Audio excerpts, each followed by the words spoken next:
ഇന്ന് നമുക്കൊരു ഓംലെറ്റ് തയ്യാറാക്കാം. വളരെ വ്യത്യസ്തമായിട്ടുള്ളൊരു ഓംലെറ്റാണിത്. ചിക്കനും പൊട്ടാറ്റോ ഒക്കെ വെച്ചിട്ടുള്ളൊരു ഓംലെറ്റാണ്. എന്നാൽ വളരെ എളുപ്പത്തിൽ തന്നെ നമുക്കിത് തയ്യാറാക്കി എടുക്കാൻ പറ്റും. അപ്പോൾ ഈ വളരെ ടേസ്റ്റി ആയിട്ടുള്ള ഓംലെറ്റ് എങ്ങനെയാണ് തയ്യാറാക്കുന്നത് നോക്കാം. അതിനുവേണ്ടി ഞാനിവിടെ ഒരു ഉരുളക്കിഴങ്ങ് വേവിച്ചെടുത്തിട്ടുണ്ട്. അതുപോലെ 5-6 ചെറിയ പീസ് ചിക്കൻ, ബോൺലെസ് ചിക്കന് ഉപ്പും മഞ്ഞളും ചേർത്ത് വേവിച്ചെടുത്തിട്ടുണ്ട്.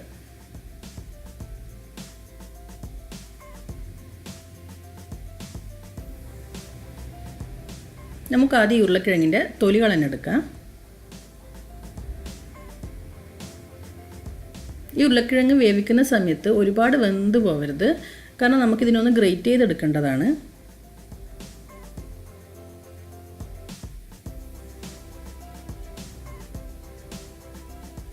ഒരുപാട് വെന്ത് കഴിഞ്ഞാൽ ഇതുപോലെ നമുക്ക് ഗ്രേറ്റ് ചെയ്തെടുക്കാൻ ബുദ്ധിമുട്ടായിരിക്കും. മുഴുവനും ഞാൻ ഇതുപോലെ ഗ്രേറ്റ് ചെയ്തെടുത്തിട്ടുണ്ട്. ഇനി നമുക്ക് ഈ വേവിച്ച് വെച്ച ചിക്കനെ ചെറിയ കഷ്ണങ്ങളാക്കി എടുക്കാം. കൈകൊണ്ട് തന്നെ ഒന്നിങ്ങനെ ചീകിയെടുത്താൽ മതി.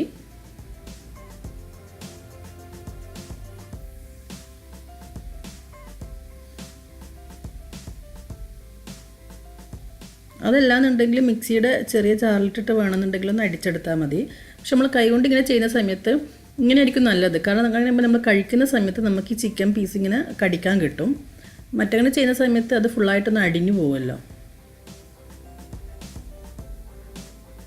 വളരെ എളുപ്പത്തിൽ നമുക്കിത് ഇങ്ങനെ കൈകൊണ്ട് ചീകിയെടുക്കാൻ പറ്റും. അപ്പോൾ മുഴുവൻ ചിക്കനും ഞാനിങ്ങനെ ചെയ്തിട്ടുണ്ട്.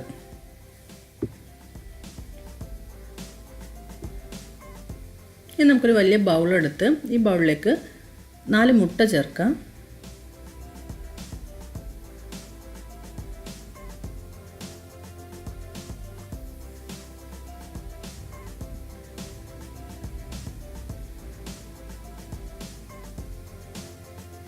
ഇനി ഇതിലേക്ക് ആവശ്യത്തിന് ഉപ്പ് ചേർക്കുന്ന സമയത്ത് നമ്മൾ ഈ ഉരുളക്കിഴങ്ങിനും കൂടി വേണ്ടിയിട്ടുള്ള ഉപ്പ് ചേർക്കണം. കാരണം നമ്മൾ ഉരുളക്കിഴങ്ങ് വേവിക്കുന്ന സമയത്ത് അതിൽ ഒട്ടും തന്നെ ഉപ്പ് ചേർത്തിട്ടില്ല. അപ്പോൾ അതിനും കൂടിയിട്ടുള്ള ഉപ്പ് ചേർത്ത് കൊടുക്കുക. 1 ടീസ്പൂണോളം കുരുമുളക് പൊടി,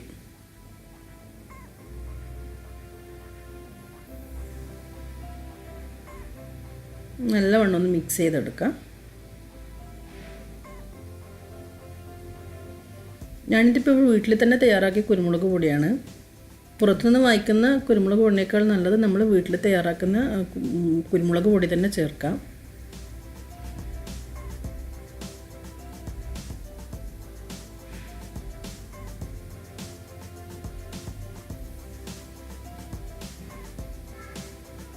ഇനി നമുക്കിതിലേക്ക് ചിക്കൻ ചേർത്ത് വീണ്ടും ഒന്ന് മിക്സ് ചെയ്തെടുക്കാം.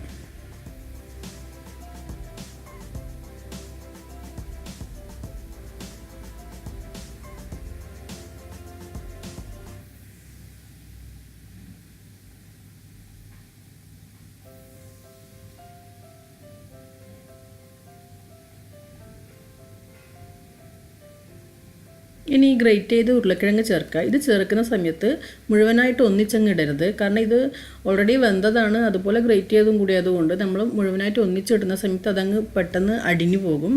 ഇപ്പോൾ കുറച്ച് കുറച്ച് ചേർത്ത് വളരെ സ്ലോലി മിക്സ് ചെയ്തെടുക്കുക.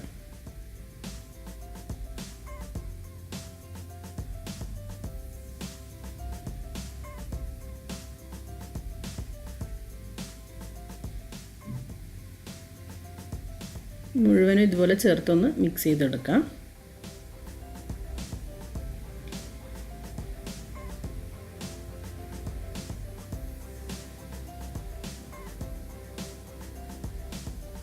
ഇനി ഇതിലേക്ക് കുറച്ച് മല്ലിയില കൂടി ചേർക്കാം.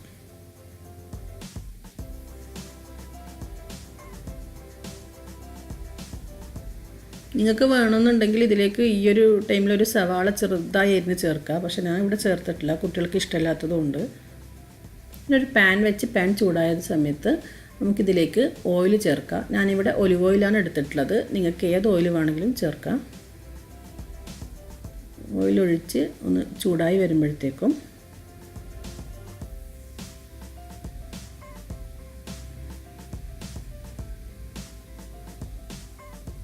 നമുക്കിതിൽ നിന്ന് പകുതി ഇതിലേക്ക് ഒഴിച്ചു കൊടുക്കാം. ഞാനിപ്പോൾ ഇതിൽ നിന്ന് 2 ഓംലെറ്റാണ് ഉണ്ടാക്കുന്നത്. നിങ്ങൾക്ക് വേണമെന്നുണ്ടെങ്കിൽ ഇതിൽ നിന്ന് 4 ഓംലെറ്റ് വരെ തയ്യാറാക്കി എടുക്കാം.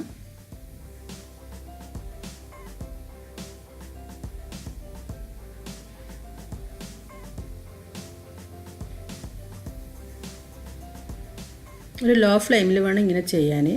കാരണം മുട്ടയായതുകൊണ്ട് പെട്ടെന്ന് അടിക്ക് പിടിച്ച് കരിഞ്ഞു പോകും. അടച്ച് വെച്ചൊന്ന് വേവിച്ചെടുക്കാം. ഇതിൻ്റെ മുകൾ ഭാഗം നന്നായി കുക്കായി വന്നിട്ടുണ്ട്. ഇനി നമുക്കിതിനെ ഒന്ന് തിരിച്ചിടാം. നന്നായി കുക്കായതിന് ശേഷം മാത്രം തിരിച്ചിടുക, അല്ലെങ്കിൽ ഇത് മുറിഞ്ഞു പോകും.